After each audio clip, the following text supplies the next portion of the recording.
it's Lee from coloringqueen.net, and something different today.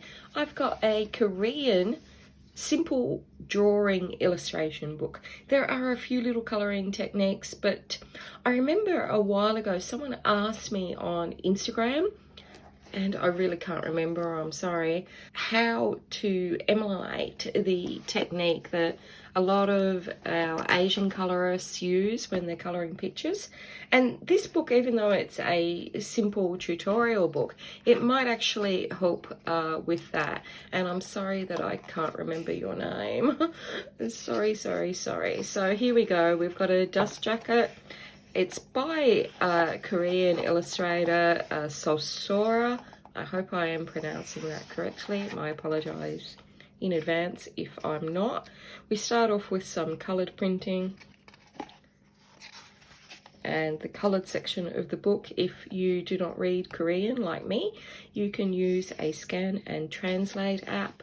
And this is what I was talking about. You know how some of our colourists, despite whatever country they're from, use like a very pencily, sketchy type colouring, and it looks really effective. It's not always like blending and lots of layering, and it looks really gorgeous, especially in a lot of the books from Japan and Korea, especially the cutesy ones. Like I'm thinking Animal Fantasy Season, one of my favourites, but this book might help with that. So we've got our pictures of the things that we need, and we can sort of follow along with that. We need an eraser and some pencils, coloured pencil. They've written in English on. We've got some washi tape there and a drawing pad. And then we go to the actual tutorials. The book is divided into a number of sections. So this is just using straight lines and diagonals. And as I said, if, like me, you do not speak or read the language, then you can use the Scan and Translate app.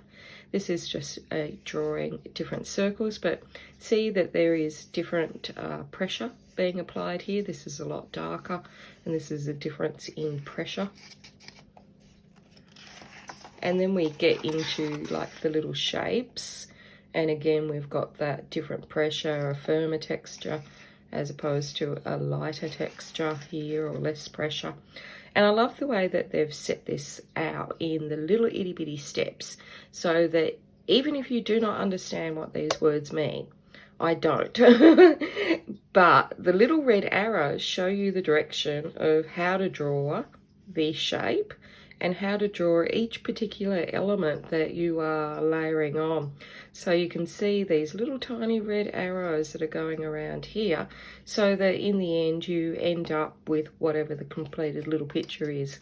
Now these are only simple illustrations, but if you're like me and you can barely draw a smiley face or a stick man, then they will help you to maybe even draw a bunny rabbit. Yeah, I'm giving it away. There is a bunny rabbit, and it's cute. Oh, let me tell you.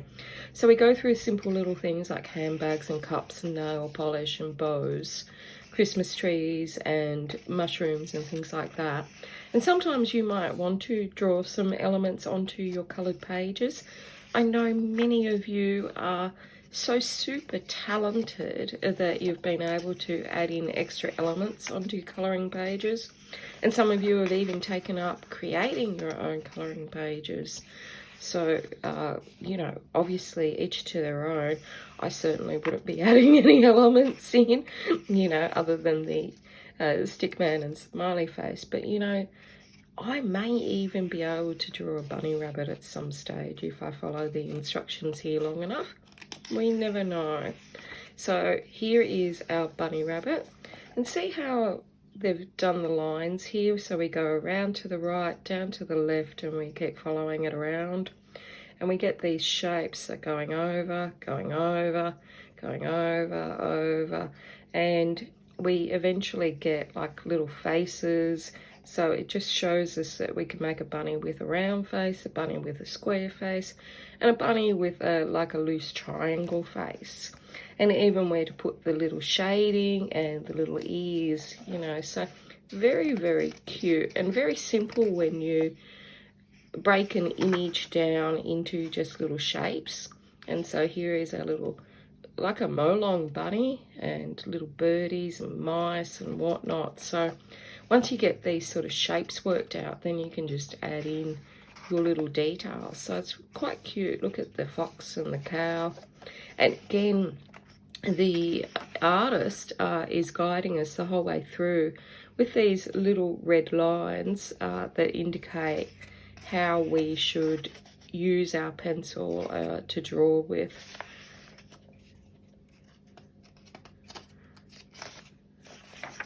Surprisingly, I did take art classes at school, but if you know me well enough, I was actually a naughty girl, and I was more often outside the classroom than inside the classroom.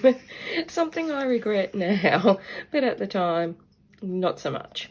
So this is the little section I was telling you about with the colouring and the style. So see, we've got these up and down strokes here that they're using and how they colour it in here, which they tend to, or the illustrator is using like a different type of technique, whereas a lot of us, you know, we layer and we blend it out and really try and make it smooth, and they don't. They're relying on the actual pencil strokes to get that texture. So it's a really great way of colouring, especially if you don't want to exhaust your hand, but also if you want this like really sort of pencil type look. I don't know what it's called, I'm sorry, but look how effective these illustrations are when they're not blended out and all perfect and everything. Just have a look at that. So super. So many different ways to colour. I don't think there's any right or wrong way. You just do you. But I think it's great to know the different ways that people do things. So lots of cute little images there. And then again, see how this little paddle pops and ice blocks, they're not super blended out, but they also show where the light is and where the highlights are, so that you get that real effect. And if you're looking at this in person, you can see like the pencil marks. Like here, it's not all smooth and blended. It's got that real soft pencil look. So I think it's helpful sort of looking at that if that's the style you want to emulate. And I only raise it because I did get a message from someone on Instagram asking me how you do that technique. And at the time I suggested just, you know, following other people on Instagram that do it and sort of looking at their pictures and whatnot, and, you know, following their tutorials. But this book might also be helpful.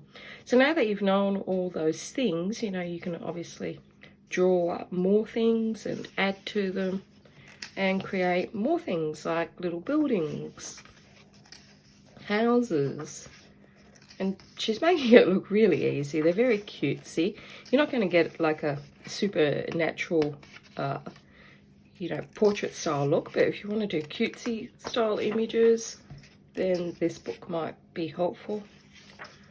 I think it lives up to the title. It says it's simple illustrations, and, you know, that's what it is. But again, look at those pencil marks on there. So you're getting that look, but without all the blending in. And it's not a colouring technique book. It's a drawing book, but I think it's still useful from the colouring point of view. So we're going on to our flowers. And I love all these little arrows that show us what to do. I think it would take me a long time to draw something like this complex, but for me that's complex. For some of you it's a walk in the park.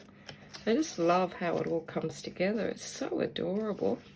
I might be able to manage a succulent one day or something, or maybe a succulent with a bunny.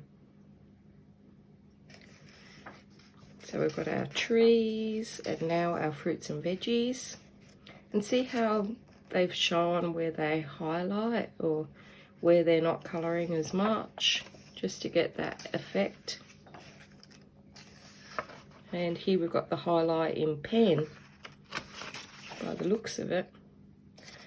So lots and lots of things that you can do and learn. So now we're up to the last lesson, which is putting it all together and making our little ducks and bunnies, colouring them in, adding on extras like stripes or a calico cat, or little blushes on the cheek, and different styles there for different animals. We're adding in some extra components here like the carrot, flopping the ear down, doing different sorts of froggy faces and lily pads. It's super cute. So you really progress through the lessons, which is great. And then we've got our little cows and dolls. It's so cute, so cute. So cute. Little crocodile, or is it an alligator? I don't know, but that's a giraffe and that's a monkey. So very, very cute, very My Little Pony. And just seeing even the simple things like the owl, for me, you know, that's great. That's gorgeous. I'd be really happy if I could draw an owl. We've got our swans, we've got our flamingos, and now we're under the sea with our crabs, our jellyfish, our octopuses, our little whales. And now we're bringing them all together, colouring them in. And now we've got some cute little doodles of people. So we've got our little girl with her giant strawberry, a little girl dreaming of love over here, and just, you know, drawing these faces and the embellishments. It's super cute. We're adding on glasses now to the look. And now we're adding on more complicated clothing, like the little pleated skirt, the complicated hairdo, complicated for me, easy for you perhaps, and adding in other elements. So it's really good sitting down. So lots and lots of different things. I, of course, you know, love this one. I'd be rapt if I could draw something like that. And put Millie on there with her little frowny face. And of course it all comes to an end. But the good news is that the artist here has other books out if you want to learn more. So the links to buy this beautiful Korean drawing book are below the video. Until next time, stay safe and happy colouring.